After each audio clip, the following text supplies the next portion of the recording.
Je n'avais pas prévu de m'adresser à nouveau à vous, mais la situation l'exige. En effet, la situation financière de TVL reste totalement préoccupante si nous ne bouclons pas notre budget avant la mi-juillet, et ce n'est actuellement pas le cas. Concrètement, malgré votre mobilisation, il nous manque quoi ? 300 personnes qui envoient un don de 100 €. 300 personnes qui envoient un don de 100 €. Voilà l'enjeu. Il n'est pas mince, j'en suis conscient. Et pourtant, cela représente 22 minutes de propagande de France Télévisions avec nos impôts. Je compte sur vous pour répondre à cet appel à l'aide pour votre télévision, celle de vos idées. Retirez-nous cette épine du pied pour nous permettre de repartir d'un bon pas pour les prochains mois à l'avance. Merci.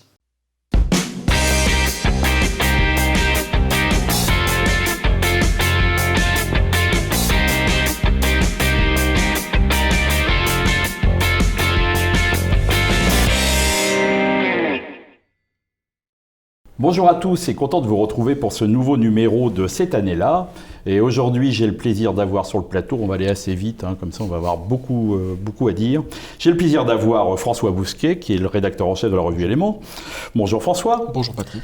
Rodolphe Carte, notre ami de la Nouvelle Librairie, mais aussi de la rédaction d'Éléments. On a aussi, et c'est rare, mais notre directeur, Pascal Esséric. Bonjour Pascal. Bonjour. Et Daoud Bangzala, qu'on avait eu le mois dernier pour le dossier que vous pouvez retrouver, le dossier qui est en ce moment en kiosque et qui est sur les trans. Je vous laisse cette magnifique couverture que j'ai faite il y a un mois. Alors, nous, on va se retrouver pour cette année-là, en 1981. C'est une année importante, l'année 81, parce que c'est l'arrivée de la gauche française au pouvoir pour la première fois sous la Ve République. La gauche va arriver aux affaires. Les chars soviétiques ne défileront pas sur les Champs-Élysées. Mais cette prise de pouvoir, elle n'intéresse pas beaucoup la nouvelle droite. Par contre, en cette année 1981, elle se pose la question, et une question importante, elle reprend un titre de Jean Cau, c'est « Pourquoi la France ?» Vous voyez, avec ce magnifique coq gaulois. Et ils ont repris ce titre parce que Jean Cau, en 1975, avait dit exactement la même chose. Il avait dit « Pourquoi la France ?» Alors, je vais commencer par ce petit livre de Jean Cau. Juste, je vais lire la 4e de couverture, vous allez voir, ça va aller vite. Mais vous allez comprendre qu'en 1975, Jean Cau va faire un peu scandale, lui qui venait de la gauche, car il nous dit « Je ne vois qu'une tranchée capable en même temps de nous abriter, de nous vomir vers l'assaut et le salut. Dans l'urgence de nos jours, en attendant plus vaste abri et plus vaste espérance déployée, notre tranchée s'appelle la France, et notre premier bouclier et notre première épée s'appelle le nationalisme. Plus tard, nous verrons, en attendant dans la mêlée, ici un nationalisme français et le premier salut. Je m'en explique, et il s'expliquera dans ce petit livre. François, on est en 81, cette nouvelle droite, on nous avait raconté qu'elle était européenne, germanophile, elle ne pensait qu'à ça. En fait, elle pense aussi la France. Oui, elle est aussi franco-centrée. Ce numéro-là est un numéro décisif, très important sur la psychologie des peuples et sur la constitution de l'âme française. Il est fait par la nouvelle droite, sur laquelle pêche un péché d'un tropisme européen. En effet, on aurait tendance à regarder au-delà du Rhin. Non, on est européen naturellement, gréco-latin, gréco-romain, mais aussi français. Et c'est lors de Benoît, dans un édito magistral, à l'époque c'était Robert de Herth, mais c'est Alain de Benoît, répond à l'idéologie française, répond à Bernard-Henri Lévy, répond aux gens qui attaquent la patrie, qui attaquent la France. On est en 81, en janvier 81, sort l'idéologie française de BHL, qui va être son livre le plus important. Avec le Testament de Dieu, c'est les deux, à l'époque BHL vend, le Testament de Dieu c'est BHL qui confesse Dieu, et l'idéologie française c'est à un siècle de distance, un tout petit peu moins, une réponse à la France juive, en réalité, de Drummond. L'anti-Drummond, c'est BHL, sauf que Drummond avait du style. Mais c'est la même logique.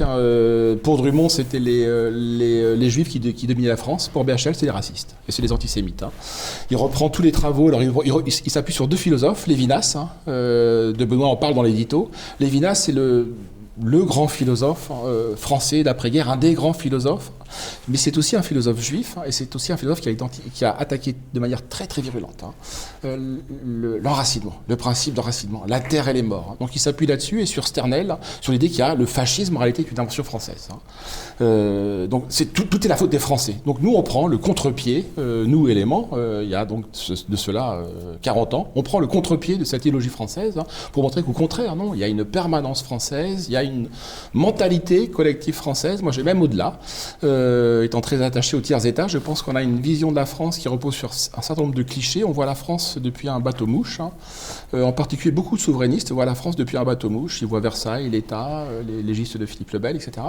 Mais il y a une antériorité française qui est fascinante à travers l'histoire, vraiment fascinante. Les premiers ethnologues, visiteurs grecs de la France, en moins 200, vous vous rendez compte, en moins 200, fixent des traits qu'on va retrouver chez Goscinny et Uderzo, 2200 ans plus tard, dans Astérix et Obélix. Donc il y a une permanence française surprenante.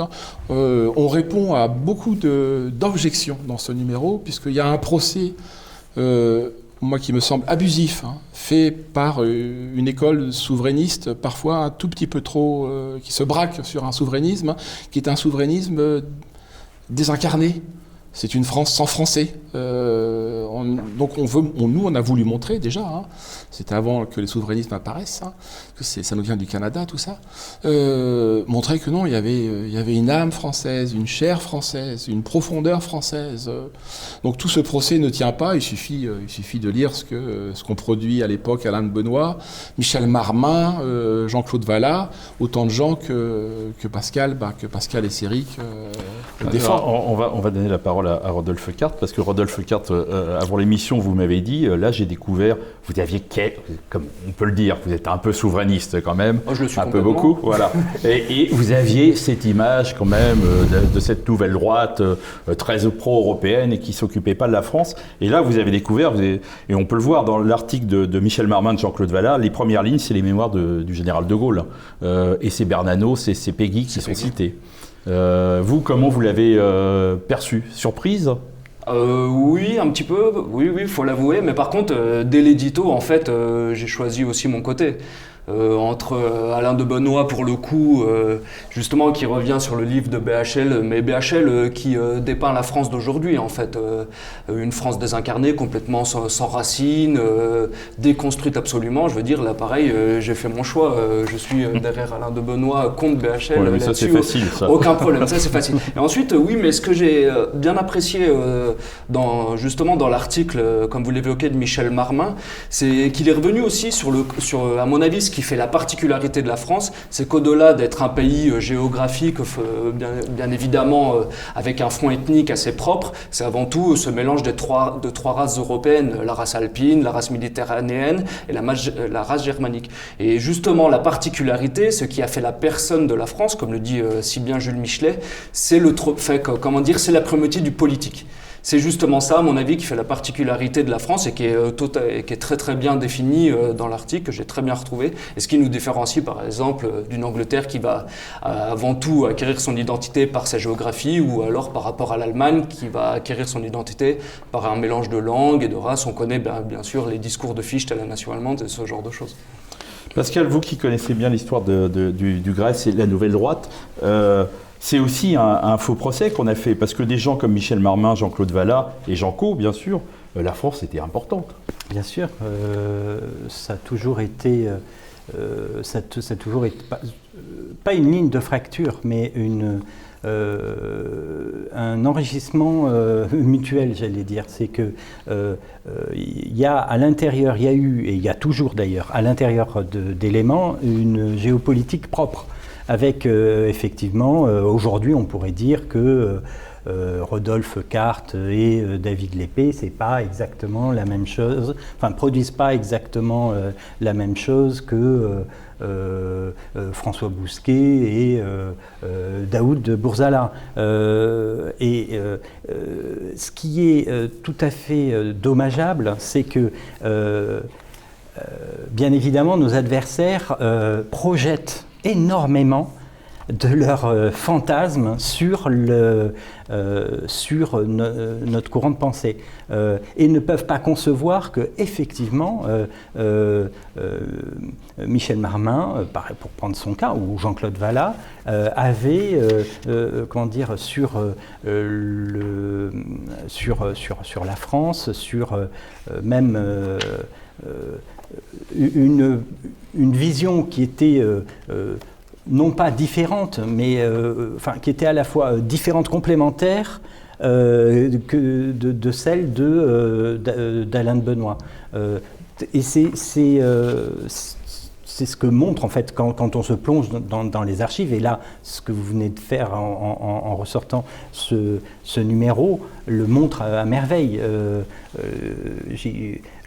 Pour Michel Marmin par exemple, la francophonie c'est une chose très importante, la littérature française c'est une chose très importante, etc. Donc je crois que c'est ce qui fait toute la richesse de Éléments, c'est que il y a il y a comme ça des lignes idéologiques, des sensibilités qui non pas s'affrontent, on pourrait dire qu'ils s'affrontent, mais qui Oui, mais chez de Benoist, pas tant que ça, parce que sur de Benoist aussi, il y a une projection de fantasme sur Alain de Benoist, parce qu'il a travaillé sur l'Empire, mais le dernier édito de Benoist, dans le numéro d'Éléments qui est en kiosque, sur la question de l'État, du peuple et de la nation, fait entendre un discours qu'il a toujours fait entendre. Vraiment, on ne doit pas l'écouter, puisqu'il a écrit des livres qui s'appellent L'Empire intérieur, etc.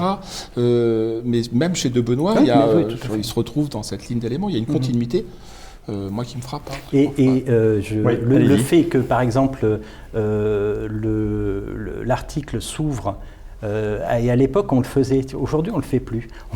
Ils ont pris un article, un extrait du livre de Gaston Rupnel, le grand historien de la paysannerie française. Ils ont pris. On pourrait plus aujourd'hui. On pourrait plus aujourd'hui. On aurait terre humaine sur les fesses. Exactement, plomb, etc. Mais bon. Et chez Rupnel, on est au cœur de la richesse française. Mon nom est diversité, c'est ce que dit Brodel. On peut le dire de beaucoup de pays, mais plus encore d'une autre, parce que si on s'en tient au distinguo que rappelait Rodolphe, on peut le faire de manière géologique pour la France en plus. Et Marc Bloch l'a fait dans ses livres. Le Rupnel, c'est la Bourgogne, c'est le grand bourguignon, comme Vincenot, et qui a chanté et célébré les Gaulois comme nul autre, et Vincenot et Rupnel. Tout à fait. Deux auteurs, pas Rupnel, mais si d'ailleurs, puisque Rupnel est cité là, il l'écrit, mais Vincenot a été intervenu dans Éléments d'ailleurs. Ouais. Daoud, on est en 80, alors je sais que vous n'avez pas bien connu cette période-là. Le nationalisme, on en parle à l'époque, on ne parle pas de souverainisme, c'est pas vraiment un mot à la mode, on n'en parle pas. À l'époque, les deux principaux candidats et adversaires qui sont Mitterrand et Giscard, ils sont tous les deux pro-européens. Chirac s'est un peu débarrassé de Marie-France Garot et de Pierre Juillet, donc il n'y a plus vraiment... La France, c'est un peu ringard à l'époque. Oui et non. Et ce début de 81, BHL, on remet une couche pour dire mais non, on ne peut pas. Oui, alors du point de vue de l'histoire des idées, alors si on se place d'un point de vue un petit peu plus charnel, bon, certes, il y a le numéro de claquette de Giscard à Chamalières, Daniel Gilbert, etc. Mais quelqu'un comme Mitterrand jusqu'au bout, jusqu'en 95, sa mort en 96. Je vous invite à regarder une vieille émission de Bouillon de Culture, je crois, avec Bernard Pivot, où presque des trémolos dans la voix, Mitterrand évoque les écrivains de son enfance du Massif central. Alors c'est à la fois côté Poitou et côté Limousin, qui ont été à l'école communale, qui étaient souvent en fait des purs produits de la République, mais et en même temps vraiment de manière très enracinée. Et lorsque Mitterrand, sur des sujets sensibles, plus que sensibles, sur une période très trouble, à la fin de son second septennat, disait ces gens ne comprennent pas la France, ils veulent faire relancer une guerre civile au sujet de toutes les demandes d'excuses officielles pour le Veldiv, etc. C'était quelqu'un de profondément incarné, qui n'avait pas besoin de surjouer l'incarnation, puisqu'il était profondément enraciné. L'ironie de l'histoire veut que ce soit le même président qui, en même temps, est, par de multiples expériences, favorisé la déconstruction, que ce soit Maastricht, la dilution de la France dans un ensemble européen, SOS Racisme, etc. Donc à l'époque, on n'était pas au point où notre dirigeant s'exprimait comme un cadre de chez Yoplait à tête de la Startup Nation. Oui. François, parce que la grande idée de l'époque, c'était de dire que la France n'était pas, et c'est ce qu'ils expliquent, hein, c'était la fameuse seconde patrie de tous les hommes. Hein. Ça, on adorait dire ça, cette France des Lumières. Et Michel Marmin et Jean-Claude Vallat disent qu'elle n'a pas été construite ex nihilo. Ils expliquent qu'on le veuille ou non, entre les habitants de l'Hexagone, une parenté psychique et comportementale. Et il cite Jacques Madol qui disait très justement la Gaule n'a pas été une nation, mais elle a préparé la France. Oui, en fait, il parle d'une France enracinée. Et j'ai l'impression qu'aujourd'hui, quand on parle d'un côté les souverainistes et les identitaires, ça, c'est un numéro qui devrait les ramener tous les deux. De toute façon, la bonne position, le bon curseur, c'est souverainisme, identité, jamais l'un sans l'autre. Zemmour a fait une critique très légitime du souverainisme sans l'identité, disant que on pouvait très bien concevoir une France souverainiste avec un président musulman, ce qui est concevable comme exercice de style, bien sûr, mais à contrario, on peut imaginer des identitaires, une poche identitaire, sans aucune souveraineté, mais protégés ethniquement, religieusement, culturellement. Donc c'est l'un avec l'autre, pas l'un, faut pas les opposer, il faut les réunir. Sur la profondeur de champ française, je l'ai parlé tout à l'heure, moi je pense que c'est un point sur lequel nous devons insister. Alors la naissance des Gaulois est très tardive, hein. On invente les Gaulois, le mythe gaulois, on l'invente au XVIIIe siècle. C'est l'avènement du tiers-état, c'est l'avènement des pauvres, du nombre, de la démocratie ou de la proto-démocratie. Jusque-là, les filiations françaises, les généalogies françaises, c'est les généalogies franques, hein, aristocratiques, etc. Mais je le redis, quand Taine s'intéresse à la littérature française, il fait un énorme saut dans le passé. Qu'est-ce qu'il rend compte? Que même dans la littérature, dès le XIIe siècle, c'est-à-dire qu'en 1100, se mettent en place des traits spécifiquement français, qu'on ne retrouvera pas en Espagne, en Italie, en Allemagne, en Angleterre. Se met en place une littérature bourgeoise. On est le premier pays qui a une littérature bourgeoise. On donne souvent l'exemple de Chrétien de Troyes, parce que c'est la matière bretonne et c'est tout l'imaginaire et le merveilleux celte. C'est évident, ça, pour le coup, c'est l'imaginaire européen. Mais Chrétien de Troyes est un écrivain de cour, hein. C'est la cour de Champagne. Hein. C'est presque l'hôtel de Rambouillet, je veux dire. Donc, Taine montre que, en tout cas de 1200 jusqu'à aujourd'hui, en France, il n'y a pas de Dante, hein, il n'y a pas de Shakespeare, il n'y a pas de saga. En revanche, on a des fabliaux. En revanche, on a le roman de Renard. En revanche, on a les farces de Maître Patelin. C'est-à-dire qu'il annonce déjà Rabelais. Qu'est-ce que fait Rabelais? Il monte son cul, Rabelais. Genre, il ne cherche pas les étoiles. Hein. Qu'est-ce que fait Molière? Molière, c'est Plaute. Hein. C'est un petit bourgeois qui met en scène des valets, Scapin. Donc se met en place une mentalité française qu'on va retrouver chez Georges Brassens, chez Michel Audiard. Hein. Moi, ce que je reproche à BHL, par exemple, ou à d'autres, c'est qu'ils nous interdisent d'essentialiser un peuple. Hein. Alors je ne veux pas seulement l'essentialiser, hein, il faut l'essentialiser et l'historiciser. Et je veux citer le cas de Strabon, des historiens grecs. Hein. Vous vous rendez compte qu'en moins 100, moins 200, ces traits-là sont déjà fixés.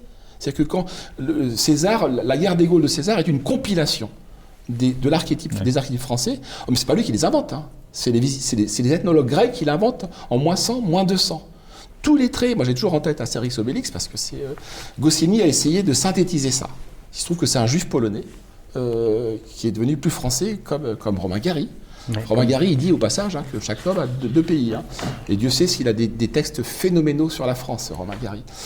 Lui aussi, juif, donc il n'y a pas que la race, on le voit. Mais quand Goscinny, rappelez-vous, dans la Grande Traversée, quand Astérix Obélix, il vieillit jamais.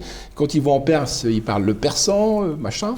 Mais quand ils vont en Amérique, chez les Amérindiens, ils ne parlent pas indien. Qu'est-ce qu'ils font devant les Indiens? Ils miment les traits gaulois. Querelleurs, indisciplinés, buveurs. Mais ce sont des clichés, hein. Mais vous les trouvez chez César, chez Strabon et chez d'autres visiteurs grecs. Et après, Taine les repère au XIIe siècle. Hein. Donc oui, il y a une profondeur de champ française qui... même les Gaulois, après, je veux pas... Même sur l'idée gauloise, hein, on nous dit que la Gaule est séparée. C'est ce que dit César. Mais c'est pas vrai. Je veux dire, la réunion annuelle dans la forêt des Carnutes, hein, vous vous rendez compte qu'il y a un arbitrage religieux mais juridique de la part des druides. Hein. C'est-à-dire que toutes les Gaules, la Gaule celtique, la Gaule bordelaise, le romanisé, vous avez déjà quelque chose qui ressemble à une unification à travers le droit et la spiritualité.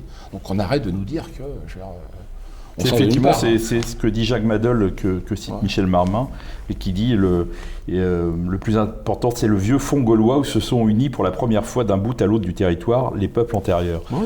C'est tout à fait ça. Rodolphe, ce qui est aussi intéressant, c'est que Alain de Benoît, il dit que la France pourrait être en fait presque un exemple pour une Europe. Est-ce que ça vous réconcilie un peu avec l'Europe? C'est vrai que la France par elle-même, aurait dû être un modèle pour la construction européenne. Oui, pour rebondir sur ce que vient de dire François, évidemment qu'on ne veut pas d'une république islamiste à la type soumission de Houellebecq. Donc là, on est dans le côté souverainiste, mais sans français. Par contre, on ne veut pas non plus devenir Géronimo et des Indiens. Là, c'est le côté identitaire, mais sans souveraineté. Donc non, par contre, et moi, ce qui peut ouvrir un peu la focale et ouvrir un peu sur le côté trop franco-centré du souverainisme, c'est évidemment ce côté où la France pourrait prendre, entre guillemets, le devant comme nation, comme État détonateur, qui justement par le fait de retrouver sa souveraineté, sa puissance, sa quête d'identité, son affirmation, justement, on pourrait emmener derrière elle dans peut-être un nouveau... C'était le titre, la France, le détonateur de l'Europe. Le titre est très bon parce qu'évidemment, peut-être un renouveau et un nouveau printemps des peuples, justement, européens, autour de justement cette affirmation identitaire, mais aussi qui s'accompagne avec un regain de puissance. Parce que justement, là, on vient juste de mentionner la menace islamiste, mais pour moi, la menace américaine et atlantiste n'est pas du tout à éluder. Justement, je pense que Élément a toujours conservé la bonne ligne là-dessus. Elle n'a jamais... Et chose intéressante, Alain de Benoît cite... alors là, on va citer un Allemand, excusez-moi. Il cite Carl Schmitt, déjà en 81. Très francophile. Et il explique que Carl Schmitt a montré que l'idéologie nationale française a su créer au cours de l'histoire une instance étatique éminemment politique, seule capable de mettre le peuple en mouvement et de la doter d'un destin. On oublie trop souvent que Carl Schmitt, en fait, en Allemagne, son discours n'était pas du tout écouté et qu'il était très admirateur du système français. Moi, je pense qu'il pointe néanmoins ce que Marcel Gauchet appelle un malheur français. Moi, à la différence de Rodolphe, pas d'hostilité à l'encontre de l'État. Mais l'État a fait le vide quand même autour de lui. L'État a détruit les corps intermédiaires. L'État a détruit les langues régionales. Relisez les rapports à la Convention en 1789, la superstition par le bas breton, etc. Ce qui fait qu'entre le citoyen et l'État, il n'y a plus rien. Il n'y a plus de tampon, il n'y a plus de langue, il n'y a plus d'incarnation précisément. Et c'est pas de moi, genre. Mais les Allemands ont l'énorme avantage de la Bible de Luther. C'est-à-dire que dans la Bible de Luther, ils réunissent la race, la langue, la communauté de destin. Les Anglais, ils ont une monarchie. Nous, on a coupé la tête du roi. Les Espagnols, en dépit des irrédentismes basques et catalans, il y a une monarchie. L'Italie, il n'y en a plus, mais c'est tout récent. Et puis il y a le Vatican qui a empêché la constitution de l'État italien. Nous, il n'y a que l'État. Donc, ce qui fait que l'État est devenu hypertrophié en France. Et s'il n'y a rien entre l'État et le citoyen, nous sommes un peu orphelins. Comment se défendre face au monstre le plus froid dont parle Nietzsche. Moi, c'est la réserve que je fais sur le culte gaulien de l'État. C'est qu'il se fait à l'encontre du peuple des Français, en l'occurrence. Daoud, Pascal, est-ce que les Français, en fait, ils n'ont pas été déçus de l'Europe parce que la France est aux abonnés absents en Europe depuis Mitterrand, facilement? L'ironie du sort, je crois savoir que c'est la France de Mitterrand qui a poussé l'Allemagne à adopter l'euro. Donc finalement, la France a bu la ciguë toute seule. Et là où les souverainistes, je voudrais défendre quand même, me faire l'avocat non pas du diable, mais des gens qui nous crachent dessus. C'est-à-dire que certes, ils ont tendance à aller vers l'artificialisme, à défendre une France abstraite, un contenant sans contenu, mais là où ils marquent un point, c'est que lorsqu'on regarde les expériences ou les tentatives d'alternatives à l'intérieur de l'Europe, aujourd'hui, le gouvernement Meloni, par exemple en Italie, totalement aligné sur la politique étrangère atlantiste, sur l'immigration, ils ont le plus grand mal à tenter de faire passer la moindre réforme. Et donc là, on se dit, sans souveraineté politique, difficile de défendre l'identité. Daoud, on est d'accord. Oui. Il ne faut pas tirer que vers là ou que vers l'identité. Et d'ailleurs, pour terminer, s'il y a 40 ans, on ne parlait ni de mouvement identitaire ni de mouvement souverainiste, c'est peut-être parce qu'on avait à la fois l'identité et la souveraineté. Ouais. Pascal, un mot sur l'Europe, la France? C'est bon. Ah, il y en a plein sur la France et l'Europe. Moi, l'Europe, elle se fera pas. Le détonateur était un peu ambigu parce que ça peut déclencher une bombe, à fragmentation, à dérive. Non, il faut que l'Europe, c'est pas la France qui va faire l'Europe. Je veux dire, il faut pas. On va pas dire de la France ce que De Gaulle disait des Européens. C'est l'Europe comme un cabri. Je veux dire, il y a des gens qui sont la France comme un cabri. Non. Il y a une Europe carolingienne. Il y a un noyau européen, franco, italien, allemand, belge. C'est peut-être ça qu'il faut retrouver. C'est peut-être un axe, et puis en l'élargissant jusqu'à Moscou. Ça, c'est assez. Vous allez loin. Là. Oui. Je pense qu'on va être coupé là. Mais pas à TV Liberté. Non, c'est vrai. Mais non, il faut que la France essaye de nouer d'autres partenariats avec ses voisins. On ne fera pas tout seul. Et pour faire le lien avec Janco, et le lien de la France et de l'axe finalement Paris, Berlin, Moscou, Janco le fait dans le hors-série qu'on publie. On reprend un texte. Non, on l'a pas, c'est le hors-série qui est en kiosque, vous verrez. Oui, sur la Russie. Que fait Janco? Il était à la fois le nationaliste français que vous citiez là. Eh bien, il est pour. On est en 78 et il est pour une alliance une alliance avec Moscou, alors qu'on est en pleine guerre froide. Il sent ce renouveau russe. Donc, François là a tout à fait raison. Bon, on va terminer, il reste une minute, je vais citer justement Janco. Alors ça, c'est le petit livre, bon, vous pouvez le trouver d'occasion, je pense. Je sais pas, la Nouvelle Librairie peut-être. Peut-être qu'on arrive à le rééditer, je pense que c'était table ronde, ça va pas être évident. Il faut voir. Et Janco disait, et je pense que la France est d'abord une identité, l'ôter, la pervertir, c'est à la lettre l'aliéner, car les peuples qui ne savent plus qui ils sont deviennent fous et sont. Dès lors, prêts à se ruer derrière l'homme ou dans le système qui leur redonnera, même dans le sang et le feu, cette identité. Celle-ci est forcément composite, s'agissant d'un pays comme la France qui s'est constitué au fil des siècles par une sorte de travail amoureux, d'ébénisterie, avec agrégats, ajouts, finitions, accords, emboîtages, soudures. Lentement s'est constitué le pulse, lentement est né le visage, lentement a surgi la forme, des peuples divers sont devenus un peuple, des ethnies divers ont modelé une personnalité française, l'occitan, le gascon, le breton, le vergnat, tous ont peu à peu été liés par une histoire et une langue commune. On pourrait citer ça pendant des heures, c'est magnifique. Bon ben voilà, nous on se retrouve dans 2 mois. Bonjour chez vous.